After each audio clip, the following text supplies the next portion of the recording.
न जाति का भेद, न क्षेत्र का भेद, न मत और मजहब का भेद। पूरे भारत को एक साथ एक छत के नीचे हम समाहित करेंगे। भारत को उत्तर से दक्षिण तक, पूरब से पश्चिम तक, उन सब के समन्वय के आधार 1982 में भारत माता मंदिर बना था और सबसे हाई राइज बिल्डिंग थी, यानी हरिद्वार की और उत्तराखंड की सबसे ऊंची इमारतों में भी उस समय भारत माता मंदिर गिनी जाती थी। अब याद करिए, आज से 44 वर्ष पहले यह कार्य हरिद्वार में हम सबको देखने को मिला और आज उत्तराखंड विकास और विरासत की जिस यात्रा में माननीय मुख्यमंत्री श्री पुष्कर सिंह धामी जी के नेतृत्व में आदरणीय प्रधानमंत्री जी के मार्गदर्शन में चला है, वो अद्भुत है, अभिनंदनीय है। और इस अवसर पर मैं उत्तराखंड सरकार को उत्तराखंड विकास के लिए किए जाने वाले इस प्रयास के लिए हृदय से मैं उन्हें भी अपनी शुभेच्छा देता हूं, अपनी मंगलमय शुभकामनाएं व्यक्त करता हूं। बहनों और भाइयों,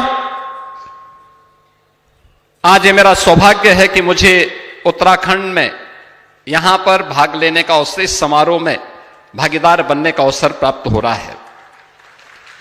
और सचमुच देश के अंदर पिछले 11 वर्ष में हम लोगों ने व्यापक परिवर्तन देखा है, कैसे विरासत और विकास एक साथ चलता है। कहते एक भारत श्रेष्ठ भारत के निर्माण के लिए एक सामूहिक प्रयास सबके सहयोग से आगे बढ़ सकता है। अयोध्या, काशी, मथुरा, प्रयागराज, इन सभी से लेकर के केदारपुरी और बद्रीनाथ धाम से लेकर के हरिद्वार तक विकास की एक लंबी गाथा, विरासत को संरक्षित करते हुए जो आगे बढ़ रही है, यह एक नए भारत के निर्माण की वह गाथा है जिसको सैकड़ों वर्षों से, जिसका इंतजार वर्तमान पीढ़ी को था। वर्तमान पीढ़ी इस बात का इंतजार कर रही थी कि सचमुच हमारी भावनाओं के अनुरूप भारत बन पा रहा है कि नहीं बन पा रहा है। एक असमंजस की स्थिति थी और उस असमंजस की स्थिति से उभारने का कार्य पिछले 11 वर्ष के अंदर हम सब ने इस चीज का एहसास किया है। जब हम भारत की बात करते हैं तो वास्तव में भारत एक भौगोलिक टुकड़ा मात्र नहीं है। भारत की ऋषि परंपरा की तपस्या से, या भारत किसी सत्ता की उपज नहीं है, यह भारत की शाश्वत भारत के ऋषि परंपरा की तपस्या की शाश्वत चेतना का केंद्र बिंदु है हमारा भारत, जिसने जीवन का एक दर्शन दिया है। यहां पर संस्कृति केवल एक आस्था नहीं है, एक जीवन दर्शन है, समग्र जीवन दर्शन है भारत। इसीलिए मैं कहता हूं, किसी एक तिथि में नहीं बना है, किसी एक सत्ता की देन नहीं है।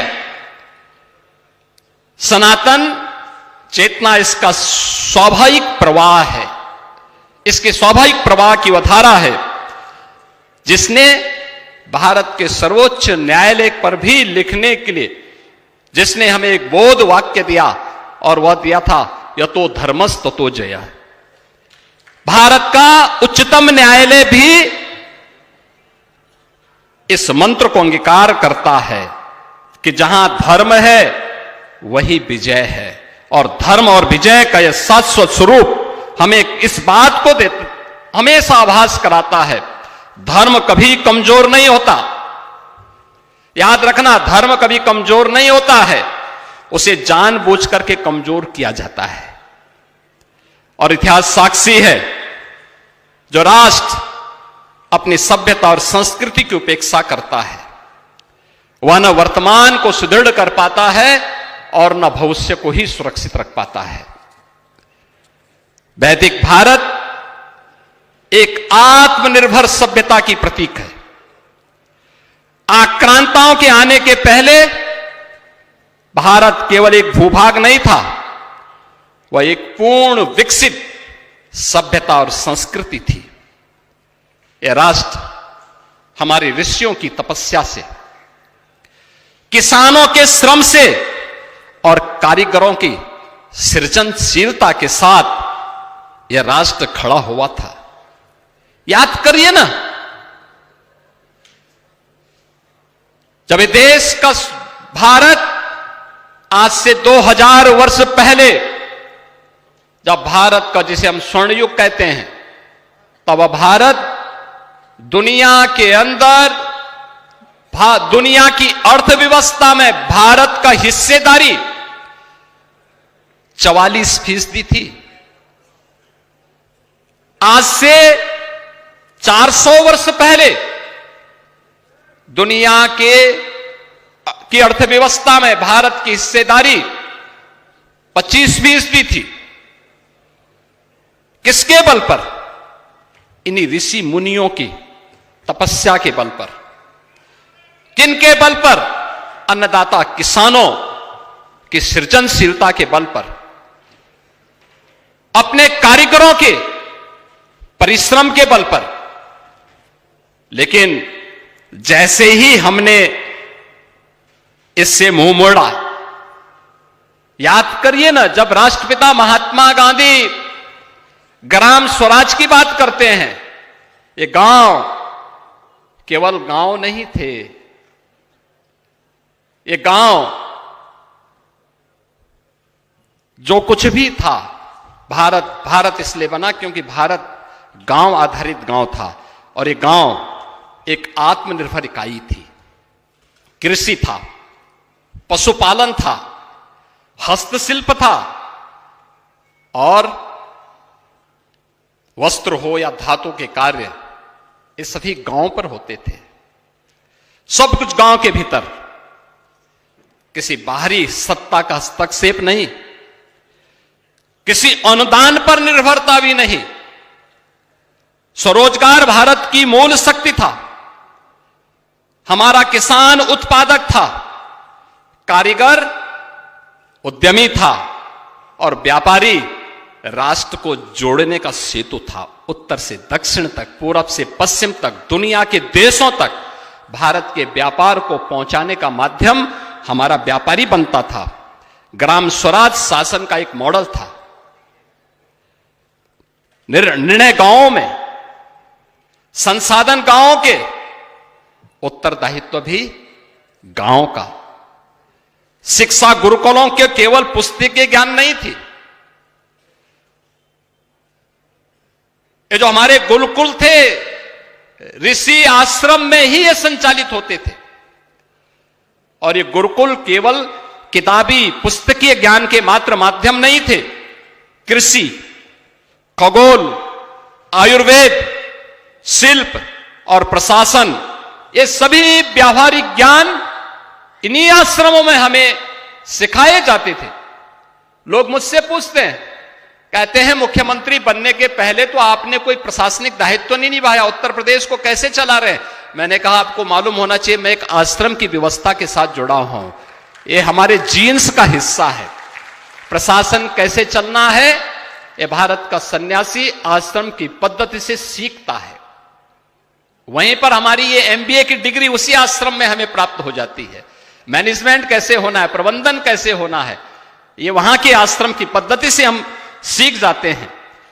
भारतीय नारी समाज अर्थव्यवस्था में बराबर की सहभागी थी। वह कभी पराधीन नहीं रही, और उसे पराधीन कभी बनाया भी नहीं गया था, कभी नहीं। हमेशा उसकी अपनी हिस्सेदारी थी, उसका अपना प्रभाव था। लेकिन आक्रांताओं के साथ साथ लूट आधारित अर्थतंत्र ने स्थानीय उत्पाद को नष्ट किया। ग्राम स्वराज टूटा। याद करना, स्वरोजगार की जगह, यानी जो गांव में स्वराज उत्पन्न होता, स्वरोजगार उत्पन्न होता था, उसका नाम ले लिया कर आधारित व्यवस्था ने। टैक्स दो और सरकार पर निर्भर रहो। कारीगर गुलाम बना दिया गया, किसान करदाता बन गया। यानी आश्रम पद्धति से विमुख हुए, गुरुकुलों की परंपरा से विमुख हुए, तो कारीगर हमारा गुलाम बन गया और शासन पे हमारी निर्भरता हो गई, किसान करदाता बन गया, आत्महत्या करने के लिए मजबूर हो गया। हमें इस बात को याद रखना होगा, ये ग्राम स्वराज की जो अवधारणा है ये केवल कोरी नहीं है। जब गांव टूटता है तो याद रखना, एक गांव का टूटना ये केवल एक घटना नहीं है। एक गांव टूटता है तो उस गांव के टूटने के साथ राष्ट्र की नींव हिलती है, राष्ट्र की नींव टूटती है। और यही कुछ हमारे साथ हुआ है। भारत को उत्पादकता से उपभोक्ता बनाने का काम औपनिवेशिक कालखंड में हुआ।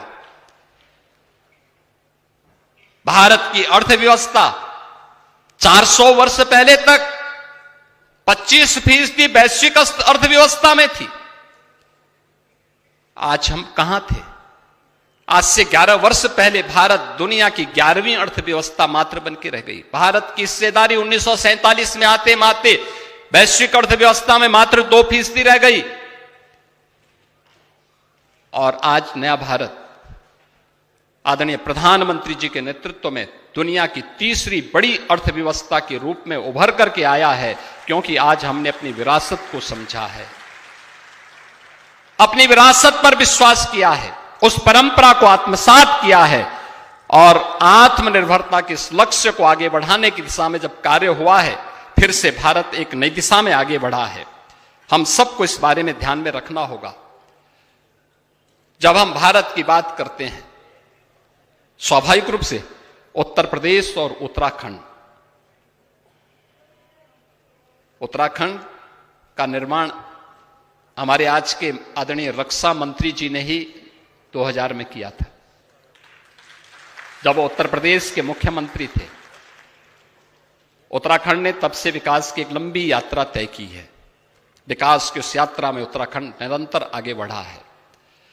लेकिन उत्तर प्रदेश के अंदर आप देख सकते हैं, जब विरासत को कोसा जाता था, अपमानित किया जाता था, लांछित किया जाता था, जब राम भक्तों पर गोलियां चलती थी, जब राम भक्त अपमानित होता था, तो अपमान राम भक्त का नहीं होता था, भारत की विरासत का होता था, भारत के आध्यात्मिक मूल्यों का होता था।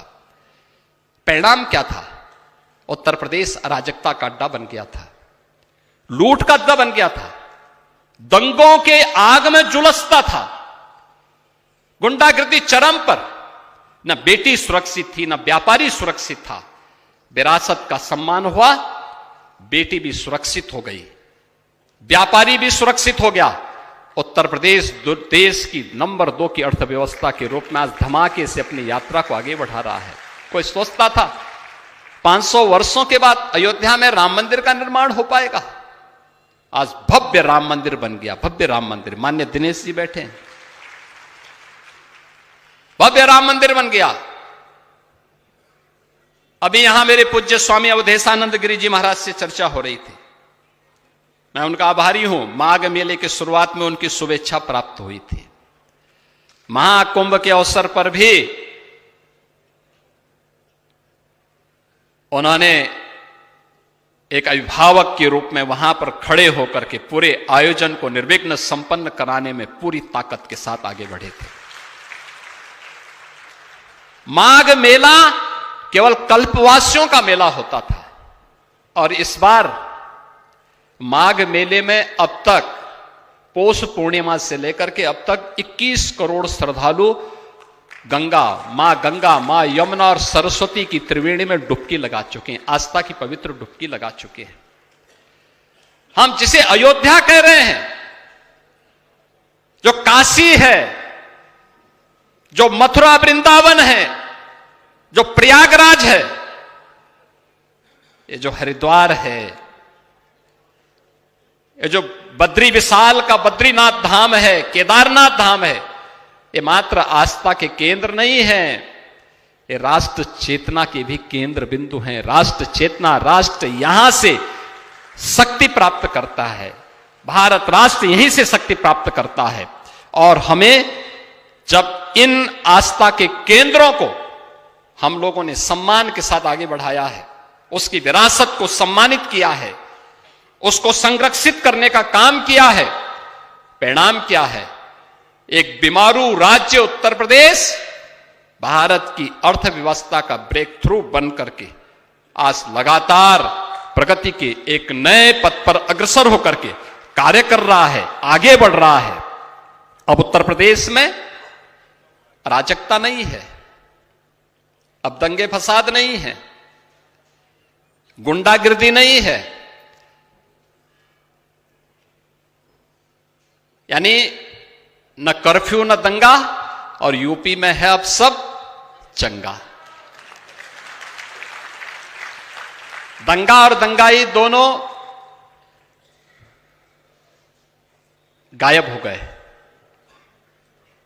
कर्फ्यू उनमें लग गया, और उस कर्फ्यू को इसलिए लगाने में सफलता प्राप्त हुई है क्योंकि स्पष्ट नीति थी, नियत साफ थी, और उन मूल्यों के साथ जब हम लोग आगे बढ़े, आज परिणाम हम सबके सामने देखने को मिल रहा है। उत्तर प्रदेश केवल एक राज्य नहीं है, यह भारत की आत्मा का केंद्र बिंदु भी है, और उस केंद्र बिंदु को जगाने का कार्य भारत की हमारी ऋषि परंपरा, भारत की आध्यात्मिक परंपरा, भारत के यशस्वी नेतृत्व के मार्गदर्शन में आज उत्तर प्रदेश आगे बढ़ रहा है। और आज मेरा गौरव है मुझे इस देवभूमि में आप सबका दर्शन करने, पूज्य स्वामी जी महाराज की समाधि मंदिर का दर्शन करने, उन पर पुष्पांजलि करने का सौभाग्य प्राप्त हो रहा है। मैं इस अवसर पर एक बार फिर से इस देवभूमि को नमन करता हूं, पूज्य स्वामी जी महाराज की स्मृतियों को कोटि कोटि नमन करता हूं। उनका आशीर्वाद इस विकास की यात्रा को विरासत के साथ आगे बढ़ाने के लिए निरंतर प्रेरित करेगी, करती रहेगी। इस विश्वास के साथ आप सभी के प्रति मैं अपनी मंगल में शुभकामनाएं व्यक्त करते हुए पूज्य अवधेशानंद गिरी जी महाराज के प्रति अपनी मंगल में शुभकामनाएं व्यक्त करता हूं। उनको हृदय से धन्यवाद भी करता हूं कि उन्होंने इस समारोह में मुझे आने का अवसर प्रदान किया। उनके इस पूरे अभिनव प्रयास के प्रति जो भारत माता और समन्वय परिवार के द्वारा आगे बढ़ाया गया है, इन सब के प्रति अपनी मंगल में शुभकामनाएं व्यक्त करते हुए वाणी को यहीं पे विराम देता हूं। धन्यवाद। जय हिंद।